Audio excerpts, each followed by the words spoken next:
Ag Innovation Day just wrapped.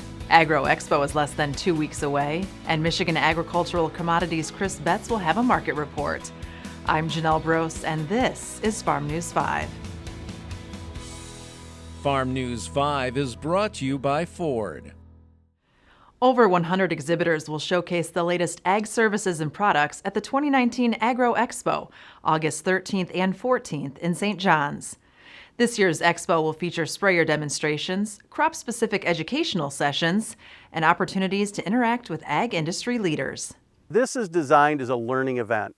We know that this year has not been a stellar year for us here in Michigan, but we need to be really prepared for next year. Producers can come and hone their skills, pick up maybe some little tips along the way, some things that they can do a little different to make them a little more efficient, a little more productive next year, which could be a very crucial year for us here in Michigan. For 2019, we changed the show layout a little bit because previous years it just proved that maybe we were a little spread out. The different vendors, they're going to be lined right up in front of their plots, and so they can it's a unique opportunity to take them right out into the field, right behind their booth, so that they can explain the effects and differences for their products. For this year, for 2019, we have sprayer demos, large sprayers. They will be driving up and stopping in front of a set of bleachers and describing briefly what sets them apart from their competitors. We have about 5 different sprayers that will be represented in that demo. We also have soil collecting apparatuses that will be demoing there as well, how that piece of equipment takes the sample, logs it, and keeps track of that, as well as drone imagery demos as well. For detailed show information, go online to theagroexpo.com. If you want a car from a company that's been building them for 115 years, get a Ford. If you want a car with driver assist technology, get a Ford. You're gonna want a Ford.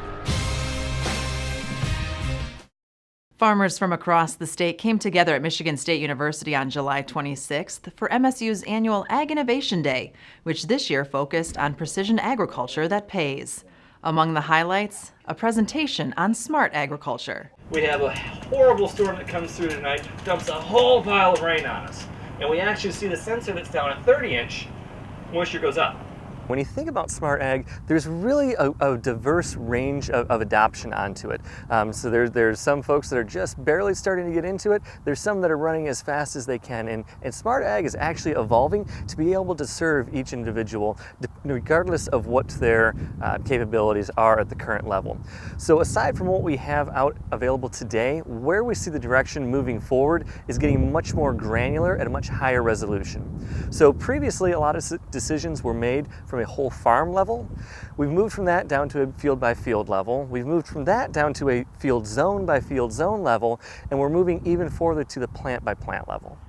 When you think about the margins that we have today, everything is getting tighter and tighter and tighter. We need to be as precise as we can to truly optimize not only every acre but every plant, so that when we go out there we can make sure that the plants that are in the highest performing areas are truly at their highest performance, and we understand where we need to have marginal performance, that we're not being excessive with our inputs there. So really it all comes down to how we can best manage our costs and get the best performance out of what we're putting to the ground. MSU is actually in development right now of an entry-level sensor. When we think about data collection, what's been going on for the last few years, actually really since we started picking up even harvest maps, we've been collecting massive amounts of data.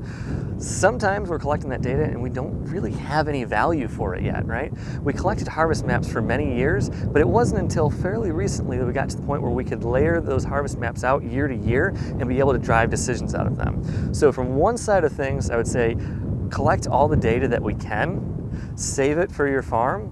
At some point in time, there's going to be technologies available that we can combine to really take advantage of that data. And the more historical data you have, the better trends and the better accuracy you're going to have. If you owe or are owed, please don't overlook legal counsel when addressing agribusiness collection challenges. Each situation is unique. Visit fosterswift.com for more information. A pair of Michigan 4-H'ers are being recognized for their work to help combat hunger in Cass City.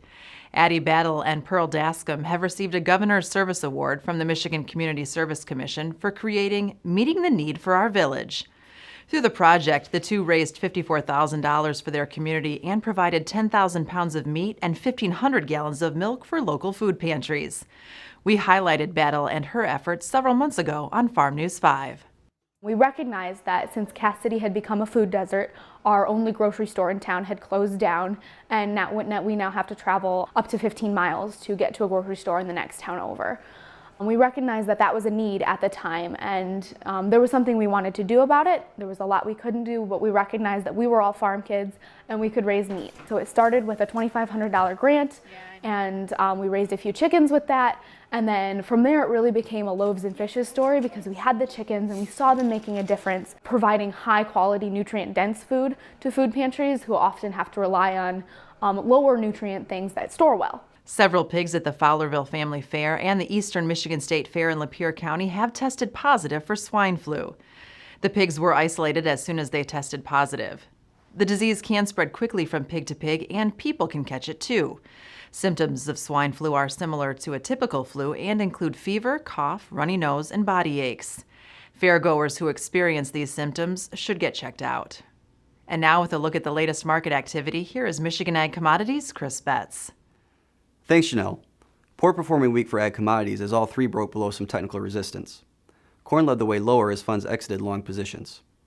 The USDA's upcoming revised acreage estimate will be watched closely, but largely non-threatening U.S. weather is weighing on trade. Outside money will also not be keen to own ag commodities, with much more rosy prospects for returns in other asset classes.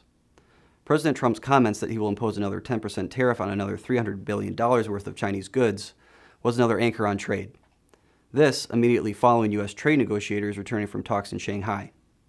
Trump's announcement was a surprise and certainly lends to the idea that the U.S. and China are still far apart on a deal. It's becoming more and more of a certainty that negotiations will drag on well into the 2020 election cycle.